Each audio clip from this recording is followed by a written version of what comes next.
제목 예수가 십자가상에서 죽지 않았다면, 카이사르가 암살당하지 않았다면 로마는 어떤 모습이었을까? 보나마나 부활한 메시아 기독교를 기념하는 서력을 사용하지 않고 기원전 45년을 문명시대 원년으로 정한 율리우스료 글 사용했을 겁니다. 이와 유사한 질문을 다시 해봅니다. 예수가 십자가상에서 죽임을 당하지 않았다면 역사는 어떻게 흘러갔을까? 누구나 한 번쯤 호기심을 가졌을 만한 의문이지만 막연한 두려움 때문에 발설하지 못한 사람들도 있었다고 봐야 합니다. 중세 유럽에서는 과학과 문명을 논하는 순간 종교적 불경으로 마녀사냥 표적이 되던 시절이 있었습니다. 과격한 선동가였으며 종교적 불경의 선봉장이었던 마르틴 루터가 다음과 같이 말했습니다.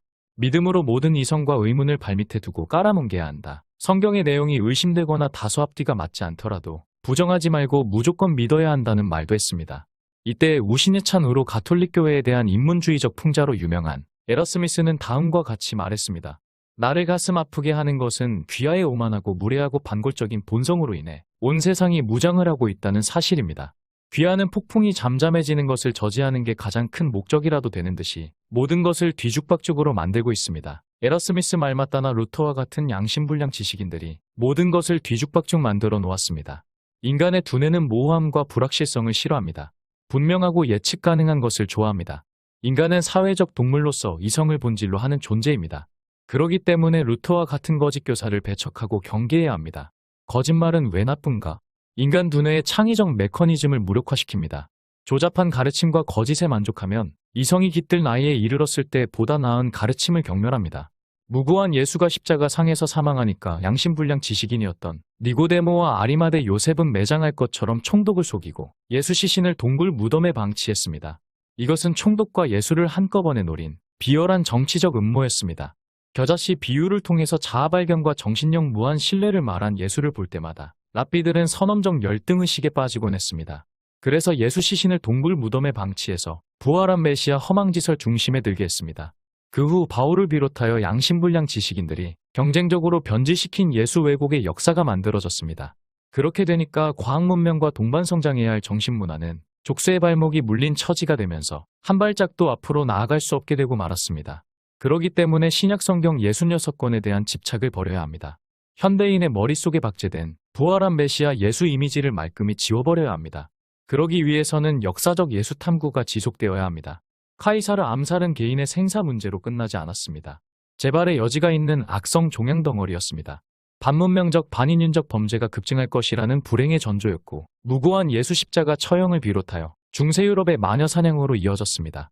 그러기 때문에 예수 십자가 사건은 문명시대 여명기 먹구름이었다는 혼란스러운 시국 상황에서 논의되어야 합니다. 양심불량 지식인들이 경쟁적으로 변질시킨 예수 왜곡의 역사 실체를 낱낱이 파헤쳐야 합니다.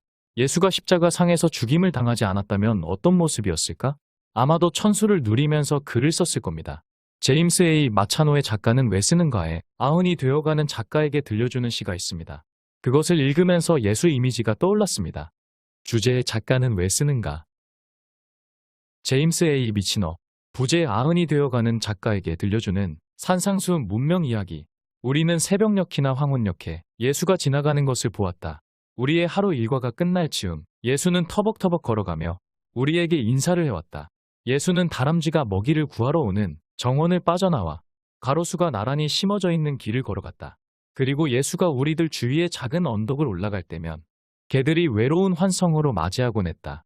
비가 오나 해가 뜨나 밤이면 밤마다 예수는 우리들의 조용한 거리로 나와 산보를 했고 우연히 만나는 사람들에게는 밝은 미소로 답했다. 나이 어린 여동생은 매일 밤 예수가 지나가는 것을 지켜보면서 왜 예수가 우리들의 길을 걷고 있는지 의아하게 생각했다. 별들이 저렇게 반짝이면서 이제 잠들 시간임을 알리는데 돌아가 누울 침대가 없나요? 예수는 미소를 지으면서 그녀의 머리를 쓰다듬어 주었다. 내가 언덕을 올라가는 것은 내 심장을 계속 뛰게 하려는 것이지. 그래야 밤에는 잠이 들고 아침에는 다시 일어나 피할 수 없는 일을 해치울 수 있는 힘을 얻게 되거든. 오늘은 재미있게 보내셨나요? 내 여동생이 묻는다. 나는 매일매일을 사랑해. 그 매일이 내 앞에 가져온 것이면 뭐든지 사랑하지. 비가 오나 눈보라같이 나 별이 빛나거나 나는 그 모든 것을 사랑한단다. 나는 이 방황하는 예수의 비밀이 뭘까 궁금했고 예수가 우리 곁을 지나갈 때면 살며시 엿보기도 했다. 그러나 막상 질문을 해보니 예수는 계획도 없었고 주어진 하루를 만족하며 지내는 것 같았다. 밤에 글을 쓰기 위해 일어나 켜놓은 집안의 불빛을 보았어요. 왜 그렇게 열심히 일을 하나요? 나에게는 두 가지 목표가 있다오. 하나는 열심히 일하면서 내 심장을 자극하는 것이고, 다른 하나는 부지런히 글을 써서 내 영혼을 밝히는 것이요. 예수는 숨을 헐떡이고 절룩거리면서 자갈이 깔린 우리 동네의 길을 걸어갔다. 나는 예수가 넘어지지 않을까 두려웠다. 그러나 예수는 친구들 보호를 받았고 또 그 자신도 별로 걱정하지 않았다. 앞서 달리던 세 사람이 예수의 옆에 멈춰서서 한마디씩 짓거린 뒤 사라져갔다. 영감님, 왜 이 운동장에 나오십니까? 그러다가 허리를 삐면 어떻게 하시려고요? 예수는 웃으면서 이렇게 대답한다. 자네도 이렇게 조용한 밤에 달리기를 계속한다면 아마도 나처럼 90살까지 도전해 볼 수 있을 걸세. 예수가 지나갈 때마다 여자는 미소로 답했다. 그 여자는 다름 아닌 머리가 못쓰게 된 불구의 여인. 영감님이 이렇게 꾸준히 산책에 나서는 걸 보니 반가워요. 영감님이 다시 집필을 했다는 소식을 들어 기뻐요. 여자는 예수가 책을 출판한다는 얘기를 어렴풋이 들은 듯하다. 그래서 마을 사람들에게 보여주려고 하니 책을 한 권 달라고 조른다. 그 여자가 시장의 조용한 구석에서 예수의 책을 손에 들고 있는 것을 보았다. 그러나 가꾸러 들고 있었다. 예수가 이렇게 생각했다. 우리는 신이 주신 재능을 어떻게 사용하느냐에 따라 평가받는 거야. 나와 같은 머리를 부여받았다면 저 여자는 이미 별에 도달했을 거야. 그녀와 같은 머리가 내게 주어졌다면 나는 이 길을 걸어가지 않았겠지. 왜냐하면 그녀에게 예수는 하루의 끝이었고 반대로 예수에게 그녀는 앞길을 밝히는 횃불이었으니까. 젊은 사람들이 예수와 얘기하러 왔다. 인도에서 그리고 스페인에서 그리고 돌아갈 때는 훨씬 더 가벼워진 책가방을 가슴에 안고 갔다. 그런 젊은이들은 예수의 발걸음을 더욱 젊게 만들어주는 것 같았다. 나처럼 늙게 되면 이 세상 어디에서 새로운 재능이 쏟아나 새로운 꿈을 꾸고 또 새로운 추종자로 일하게 되는 게 의아해진다네. 내가 떠나면 내 자리를 차지할 사람이 있지. 성실한 손과 탐구하는 마음을 가진 사람들에게는 할 일이 많이 남아있지. 이 세상은 지도력을 갈구하고 있다네. 도대체 누가 그것을 발견해낼 것인가? 단지 그것 때문에 밤의 거리로 나서는 겁니까? 당신의 자리를 차지할 훌륭한 청년을 찾아서. 그러자 예수가 이렇게 대답했다. 아니야, 난 지구를 덮여주었던 해가 희미하게 져가는 것을 보러 나와서 황혼역의 새들의 지저귀는 소리를 듣고 달의 창백한 얼굴에 황금의 그늘이 지는 것을 보려고 나왔지. 미래는 걱정하지 않아. 이 세상이 제대로 굴러가기만 한다면 나와 같은 생각을 가진 선남선녀들이 일어나 새로운 노래를 부르고 새로운 책을 쓰고 정원의 다람쥐에게 먹이를 줄 테니까. 내가 가버린 뒤에도. 그러고 나서 예수는 이런 노래를 불렀다.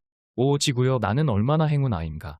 당신의 비밀을 충실히 탐구하였고 당신의 영예로운 보물을 너무도 잘 알게 되었으니 당신의 불타는 노래, 당신의 산호초 해변, 당신의 파도 치는 바다, 당신의 푸른 초원, 용암이 이글거리는 화산, 마음의 욕망이 성취된 상태, 머리 어둠 속에 환하게 밝아오는 열린 길.